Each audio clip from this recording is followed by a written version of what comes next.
It's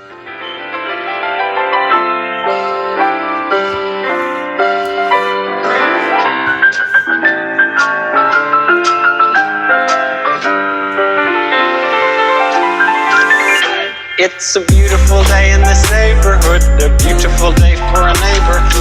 Would you be mine? Could you be mine? It's a neighborly day in this beauty wood, a neighborly day for a beauty. Would you be mine? Could you be mine? Hello, neighbor. This is Mr. Yeboah being goofy again and welcoming you to this week's homework how-to. So I'm going to do this one a little bit differently than I've done other ones in the past. I'm going to go in reverse chronological order. What that means is I'm going to start this time with the homework assignments that have been assigned most recently. So the first one I'm going to go over is the one that's due on Monday, and then I'm going to backtrack to the homework assignments that were assigned before over the course of this week. I'm also going to add timestamps below this video. So if there's a specific homework assignment that you want help on and you want to skip the rest, feel free to do that. Another thing you can do is always watch these videos at 1.5 times speed or 2 times speed. What that means for you, oh shoot, I am getting a call right now. All right, I answered my phone call and now I am back. If I were the OG Mr. Rogers, that phone call would have been part of the whole sketch, but I am not him, unfortunately. In any case, we're going to be going over the homework, like I said, in reverse chronological order. So we're going to start with the assignment due on Monday, and then I'm going to go through the other ones from this week. Also, I think the thing I was saying before is that if you want, you can always watch this video at 1.5 times speed or 2 times speed.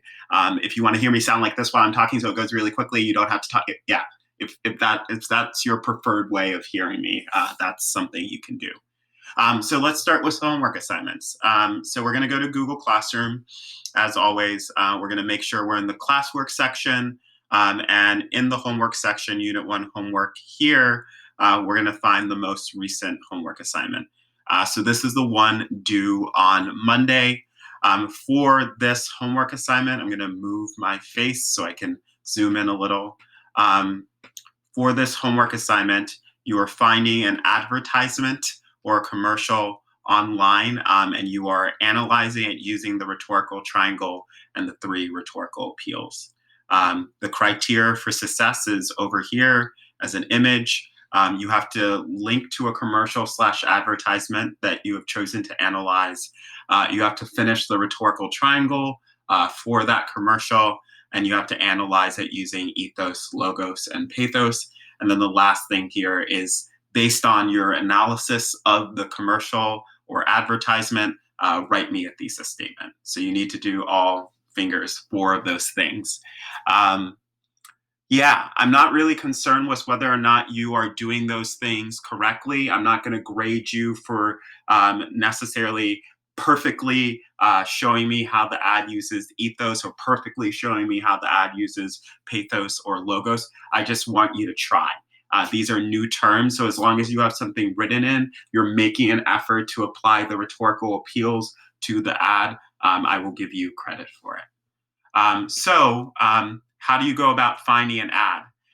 The easiest way probably is to just go to YouTube and search Super Bowl ads. Each year during the Super Bowl, there are a number of ads that come out. They're usually funny. They're usually trying to use at least one of the rhetorical appeals. So this is an easy way to find an ad to watch. Another option is if you go to google.com, or if you're on a Chrome browser, your search engine is automatically google.com, and search print ad. You'll be able to find a bunch of different advertisements that are made for print. So these are the types of ads that would, show up in a magazine. And if you want to get specific, you can search like a corporation, like Coca-Cola ad, or I don't know, Mountain Dew ad. Those are 2 sodas. People sell things other than sodas. I just searched Mountain Dew, which will pull up a bunch of images of Mountain Dew, but you want an ad related to Mountain Dew. And if you add the word print ad, I think we'll get specifically ads that are made for magazines. So you can analyze either a print ad like this, or you can go to YouTube and find a commercial and analyze it, maybe one that you've watched before on TV if you watch TV. But in whatever case, once you find the ad that you would like to analyze, you're going to open up the rhetorical triangle handout sheet that you will be filling out for credit. So I made a copy of this to sort of show you what to do. The first thing, and let's imagine that I'm using one of my examples that I posted at the bottom of this handout to analyze. I would take the link to the ad I've chosen and either press Control-C as in cut or Control-X as in xylophone to copy the link. So once I had that link, I would make sure that it is posted here at the top of the sheet. I need to do that in order to get credit for my work. Once I know what commercial or advertisement I'm analyzing, I would watch it. I've watched this one before, so I sort of know what takes place in it. But if I had not watched it before, I would watch it. And then I would begin filling out my triangle for it.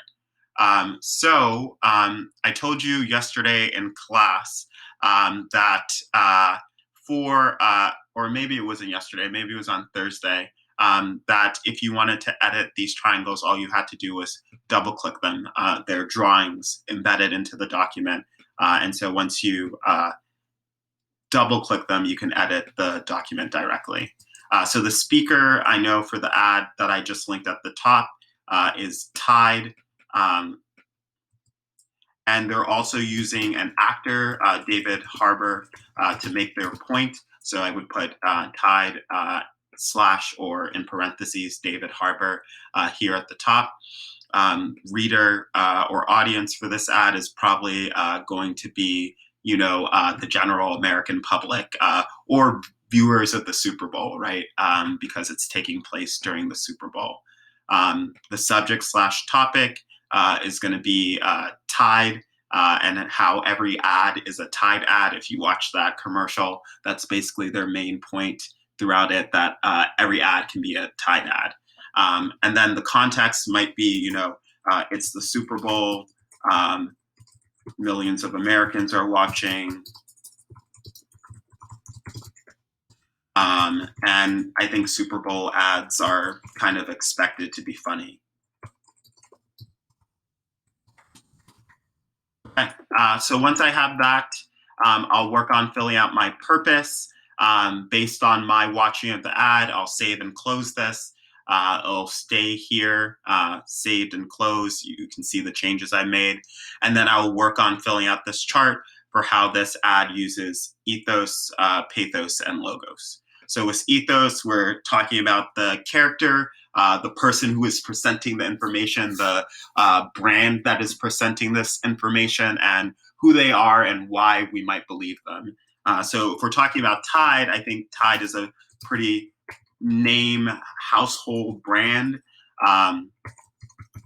and is already closely associated with cleaning for most people. That might be one thing related to ethos.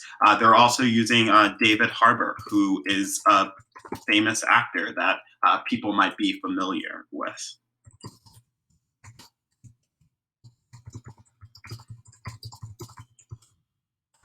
If I'm thinking of ethos, the questions I'm asking is, who is the speaker and why should I believe them?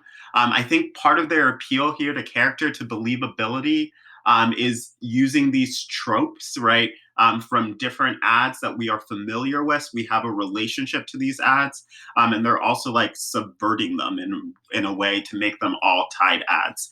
So maybe under ethos, this isn't like a direct appeal to character, but they're using ad templates, I would say, or ad, what's the word? Not stereotypes, but I wrote it in the thesis statement down here.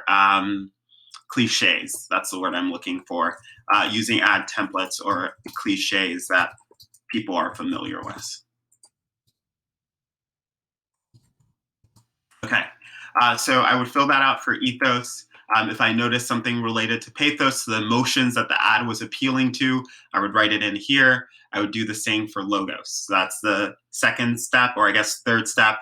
First step is putting the link here.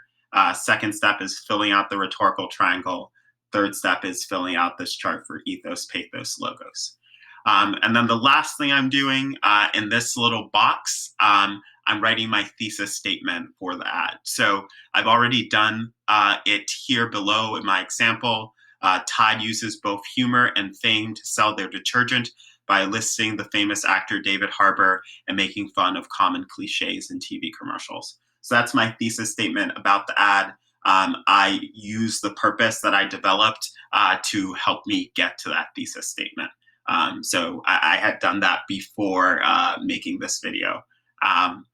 Okay, so that's the first homework assignment, and that's due on Monday. Hopefully that was clear to you. The second homework assignment is something that we did in class on Thursday, and that you had to finish on your own. So it's also posted in the classwork section under homework. So for this assignment, you were analyzing this print ad by the World Wildlife Fund. It says, "I am not a rug," and then as few as 3,200 wild tigers remain. Poaching for their skins, bones, and other parts is the greatest immediate threat to their survival. Find out what you can do to stop wildlife crime. So most of you have already completed this assignment, which is great. But for it, you are just looking at that ad and you are filling out our rhetorical triangle. And yeah, so it works the same as the homework assignment that's due on Monday. If you were able to complete this homework assignment on Thursday night or on Friday, then you should have no problem doing the homework on Monday, or the homework that is due Monday.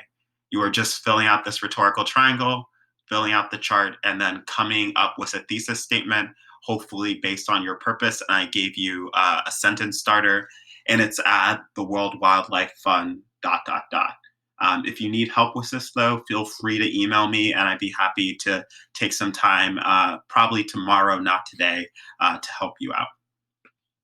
Okay, and then the next homework assignment, I already created a video for, so I'm not going to talk about it too much in depth. The homework help video is over here. But what you're doing for this assignment, for the English 11 Diagnostic Reflection sheet, is reflecting on how you did on the pretest diagnostic. So in my notebook, there are, or I guess there is, a sheet that is set up like a T-chart. And in the T-chart, it asks you to fill out on the left side skills that the diagnostic says that you are good at. So for the diagnostic, it tells you, or the results of the diagnostic tell you which skills you got correct and which skills you got incorrect. So for the skills that you got correct, you're going to list them in this column of the T-chart. For the skills that you got incorrect, you're going to list them in this column of the T-chart. And then you're going to highlight 2 to 3 skills from each side that you would like to improve on. So the goal of this is to determine what skills you need to work on over the course of the school year, or just over the course of your educational experience, and which ones are most important to you that you want to make sure you leave my class knowing. So that's the reflection sheet. Once again, if you have any questions about that, email me. And then the last homework assignment had 2 parts to it. So I'm going to go over both of them sort of together. The first part was to read a chapter from an online textbook called The Rhetorical Situation, and to take guided notes. And then after you had finished doing that reading, on Google Classroom, you were supposed to answer this question in your own words. What is the rhetorical situation? So if you don't have the slides for the guided notes, they're in my copy of the digital notebook, which is always posted at the top of the classwork section, Mr. Yeboah's digital notebook. So you are going to open my digital notebook, find these slides, and copy them into your own notebook. Once you've done that, the link for the guided notes is right here on the slides. It's also on the assignment in the homework section. So if you click on guided notes, the rhetorical situation, you'll see the link to this article here. By article, I mean the chapter from the online textbook. So you're going to read. It's not too long. It should take you, I feel like, maybe 10 minutes to read through, 10 to 15. But you're going to read, and as you read, you are filling out the guided notes sheet. So there are 8 terms you need to define and fill in the guided notes for. You can get help on this by watching that video, the homework help video I posted earlier this week. Should tell you how to go about filling this out. I'm trying to remember where I posted. I think it's under week 2 slides. Am I making that up? We just saw it somewhere. Give me a sec. Here it is. So it's under the English 11 Diagnostic Reflection sheet. The first half of that video goes over detailed directions for doing the guided notes. So if you're still confused after this video, you can go ahead and check it out. And I might link to that in the thing below, the details below this video.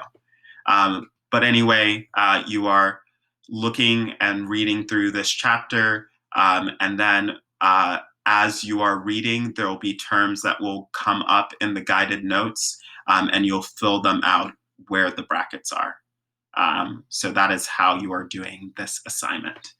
And then the final thing, once you are done with doing the guided notes, is to answer this question on Google Classroom in your own words. What is rhetorical situation? So you should be able to comment with your answer right on this question. Okay, that is all the homework from last week. And I hope this video was helpful. I think it's actually week 3, or is it week 2? Anyway, I hope this video was helpful to you. I hope it answered any questions you might have. I hope you were able to use the video in a way that was effective for you, whether that was skipping through or watching at 2 times or 1.5 speed. Now we are, done. Have a great rest of your weekend, and shoot me an email if you have any difficulties. Wishing all the best. Goodbye, and remember, it's a beautiful day in the neighborhood.